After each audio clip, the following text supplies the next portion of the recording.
ও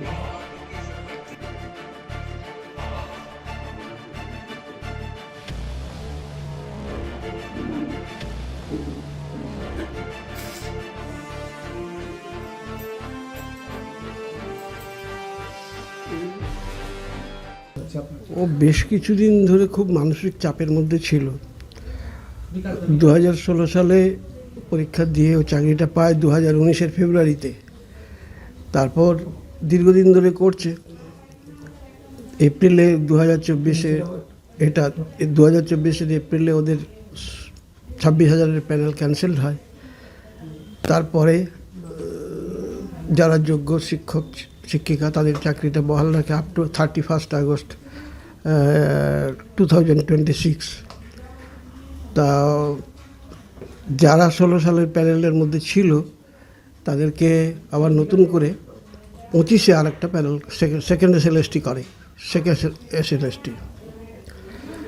তা second SLST পরীক্ষাটা 25 এপ্রিলে হয়, সেপ্টেম্বরে হয়। ওই পরীক্ষাটাও কিন্তু কাট অফ মার্কসটা কোয়ালিফাই করতে পারেনি। তা স্বাভাবিকভাবে ওই যারা 2016 সালের যোগ্য ক্যান্ডিডেট ছিল তারা 31 আগস্ট পর্যন্ত সার্ভিস করার একটা সুযোগ পায়। এই 31 আগস্টের পর তার পরিণতিটা কী হবে সেইটা নিয়ে প্রচণ্ড দুর্ভাবনার মধ্যে ছিল, যেহেতু এই 25 সালের সেকেন্ড এসএলএসটি পরীক্ষাটা ভালো করে কোয়ালিফাই করতে পারেনি। ফলে 31 আগস্টের পর কী হবে সবসময় তার মাথায় একটা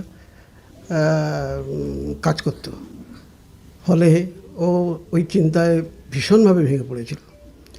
তার উপর ও একটা সিরিয়াস ডিজিজে ভুগত, একটা না অনেকগুলো। সেন্ট্রাল ডায়াবেটিস ইনসিপিডাস রোগেও ভুগছে 2004 সাল থেকে। সেইটা উত্তরোত্তর বাড়তে শুরু করে। ওই রোগটা হচ্ছে ওই পিটিউটারি গ্ল্যান্ডে অনেক ধরনের হরমোন তৈরি হয়, তার মধ্যে এডিএইচ হরমোনটা হচ্ছে একটা গুরুত্বপূর্ণ হরমোন। সেই হরমোন ফর্মেশনটা ব্লক হয়ে যায়, এডিএইচ হরমোন ফর্মেশনটা পিটিউটারি গ্ল্যান্ডে। তার থেকে নানান ধরনের জটিল রোগে দেখা দেয়। অনেকটা মানসিক অবসাদ।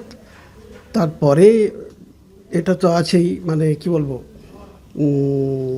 শারীরিক নানান ধরনের দুর্বলতা, অনেক ধরনের রোগে আক্রান্ত। একদিকে শারীরিক সমস্যা, অন্যদিকে শারীরিক সমস্যা, মানসিক চাপ প্রচণ্ড, তার উপর শারীরিক সমস্যা। শুধু অনেক কাকে দায়ী করা যায় আর কি বলবো, আর সেটা বর্তমানে এই ব্যবস্থাকেই দায়ী করতে হয়, যার পরিণতিতে এরকমটা হলো। কেমন নিয়ে খুব দুশ্চিন্তা করতেন।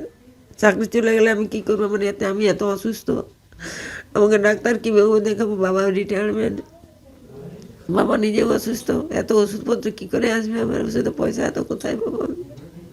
তখন আমি বললে তোরা তো চিন্তা করার কী দরকার আছে, দাদা আছে, বাবা আছে, সেটা ব্যবস্থা হবে না। আমার জন্য কত ব্যবস্থা করে ছোটোবেলা থেকে ডাক্তার দেখাচ্ছে, তো না ডাক্তার দেখিয়ে হয়রান হয়ে যাচ্ছে। আমার তো নিজের একটু এস্টাবলিশড হওয়া দরকার। হ্যাঁ, এস্টাবলিশড হওয়া দরকার। এস্টাবলিশড হলাম, কিন্তু চাকরিটা থাকলো না আমার। বলছে আমি ক্লাস 4 থেকে যা পড়ি বা 1 থেকে যা পড়েছি কোনোদিন ফেল করিনি পরীক্ষা, সবচেয়ে ভালো রেজাল্ট করে এসেছি। আজকে আমি এই জায়গায় পৌঁছেছি। চাকরিটা আমার সরকার চাকরিটা ধরে রাখতে না, সবাইকে পাস করে অসুস্থতা শরীর নিয়ে পরীক্ষা দিলে সেটা পাস করতে পারলো না। সেটা নিয়ে খুব দুশ্চিন্তায় ছিল। আমি পাস করতে পারলাম না।